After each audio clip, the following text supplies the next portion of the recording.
አሁን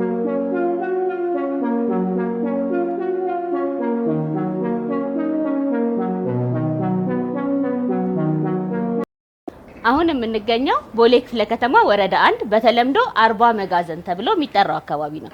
እዚህ አካባቢ ላይ የአዲስ አበባ ውሃና ፍሳሽ ባለስልጣን 45 የሚሆኑ የቀበሌ ቤቶችን እንደ አዲስ አፍርሶ በመገንባትና በተጨማሪም የቤት እቃ ሙሉ የቤት እቃ በማሟላት ለነዋሪዎቹ አስረክቧል። ይህ አካባቢ ከዚህ ቀደም እንዴት ነበረ፣ ምን አይነት ገጽታ ነበረው የሚለውን ደግሞ ከነዋሪዎቹ አንደበት እንስማ። በ77 ነው የገባነው እዚህ። ስለዚህ ጎንበስ ስለከምንወጣ ከምንነሳ ቀና ብለን ይሄን ያህል ቤት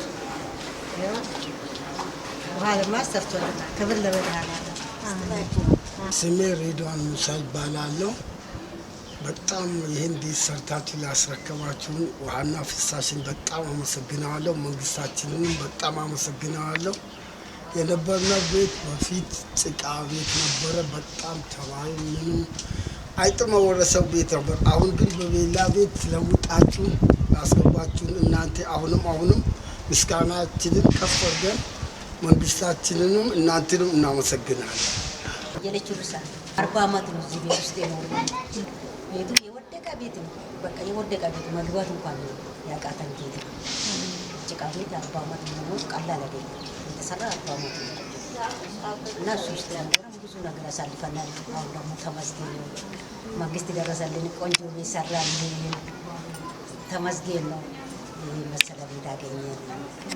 ኃይል ማቴ ዳሬብሳ ዋን ነጋን ወሬ ነጋን ነው አቡልቹ አን ወጀት ነጋን ወሬ ነጋን ነው አቡሉ መንግስትን ሳልጋራ ነው አቡሉ በቀጅረንት ፈያሳን ያከኑ ማና ወጋ ፍርተም ከሰን ነው ማና ጭቃ ማና ኦቀይ ማና ከሰን ኳሳኒ ከነ ማና ከፈካቱ ይጃራሉ ዋኢሳን ያቶ ፈያሳን ያከኑ መንግስትን ነው አጅራቱ ይሄ ወር ወጀትስ ዋሊማትን ፈያሳን ያከኑ አን ወጀቴፊስ ፈያከኑ ምስጋና ልሳን ይገልጫ። ስሜ ዙፋን መልክ ይባላል። እዚህ ቦታ ውስጥ ቦሌ ለከተማ ወይ ቦሌ ካባ ሰፈር ሚካኤል ሰፈር ነዋሪ ነኝ። እዚህ ስኖር እዚሁ ያደኩት ያው 40 ዓመት ሙሉ ነው እዚህ የኖርነው። የጭቃ ቤት ነው። በጣም ፍሳሹ እንደምታዩት በጣም የወረደ ዝቅ ያለ ቤት ነው። ፍሳሽ ይገባል፣ ተባያለ፣ አይጣለ፣ ብዙ ችግሮች ነበሩበት። ኤሌክትሪክ የተያያዘ ነው፣ የተጠላለፈ ነው እና ብዙ ነገር እናመለከታለን። ብዙ ከ3 መንግስት ነው ያለፈበት። ይሄን ቤት የሰጠን መንግስቱ ኃይል ማለት ነው። ከመንግስቱ በኋላ ኢህአዴግ ነው። እድሳትም አልተደረገለትም። ዞር ብሎ የሚያየን ነገር የለም። ማንም ያየን ነገር የለም። እርዳታም የተደረገልን ነገር የለም። አሁን ግን በዚህ ለውጥ ላይ ብዙ ነገሮች አይተናል። ነገር ከስንት ዓመት ሙሉ ከ40 ዓመት በኋላ ማለት ነው ይሄን እድል ያገኛል። በጎዳና ከመውጣት የተሻለ ይሻላል ተብሎ ነው እንጂ በጣም የወረደ ቤት ውስጥ ነበር የሚኖረው። እግዚአብሔር ይመስገን አሁን እንደምታዩት በጣም የሚያምር ቤት ነው። ፍሳሹም መብራቱም ሁሉም የተስተካከለ ነገር ነው። በጣም ነው የምናመሰግነው። ይሄ ዋና ፍሳሽ ነው ቀርቦ አይቶ ችግሮቻችን አይቶ መታጠቢያ ሰርቶልናል። እታችን 3 እዚህ 2 መታጠቢያ ሰርቶልናል። ኩሽናችንን አድሶልናል። እኔ ከምገልጸው በላይ ነው ይሄ ነገር የተደረገልንና በጣም ነው የምናመሰግነው። እኔ እህታይ ማነብ ባላለሁ እዚህ ከመጣ ብዙ ጊዜ ነው።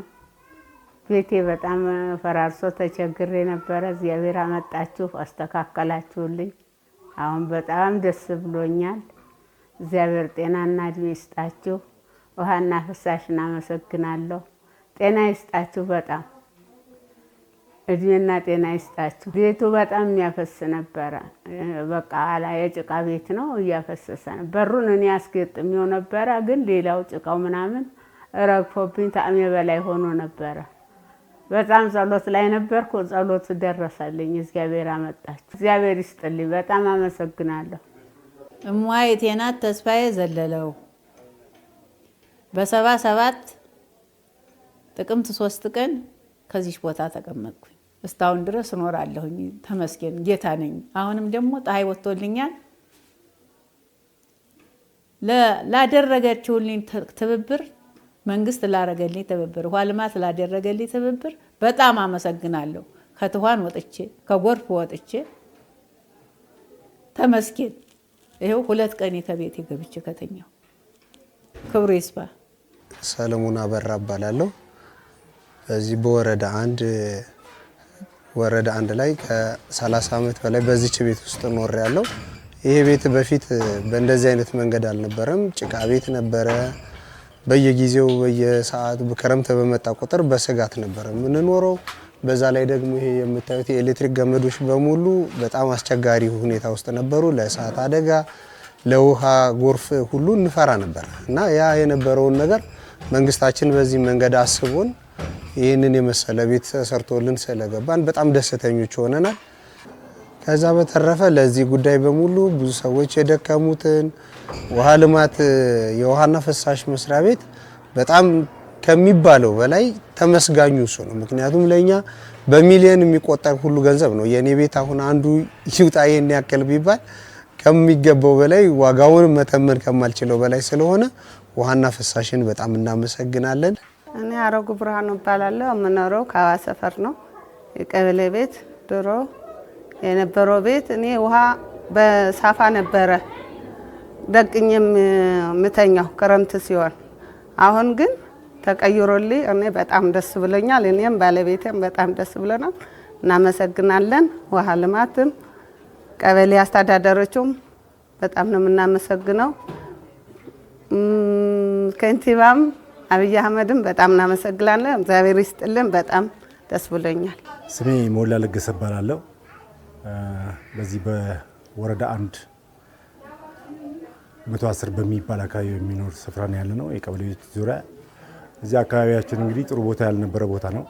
ለገጽታውም ለምኑ የታፈነ በጣም ለመግባት አስቸጋሪ የሆነ ቦታ ነበረ እና እጅግ በጣም የተወሳሰበ ለአደጋ የተጋለጠ እጅግ በጣም በቃ ኤሌክትሪኮቹ ሁሉ ነገር በቃ ለአደጋ የተጋለጠ ቦታ ነበረ።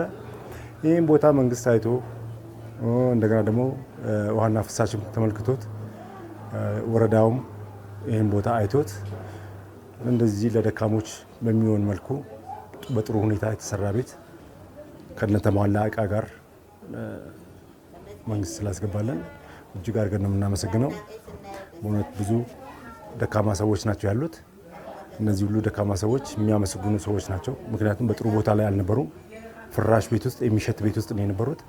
ስለዚህ አሁን እንደዚህ ገጽታ ተለውጦ ቆንጆ ነው በማየታችን እጅግ በጣም ደስተኛ ነን።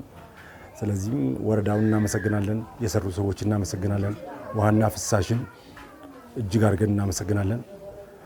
እጅግ ውብ በሆነ መልኩ ሰርተው ስላስረከቡ እጅግ በጣም ደስተኞች ነን። እናመሰግናለን። ይህ የግድግዳና የጣራ መቀየር ታሪክ ብቻ አይደለም፣ የህይወት መቀየር፣ የክብር መመለስ፣ የተስፋ ብርሃን ጭምር እንጂ። እያንዳንዱ የተሰጠ ቁልፍ አዲስ ተስፋን ይከፍታል።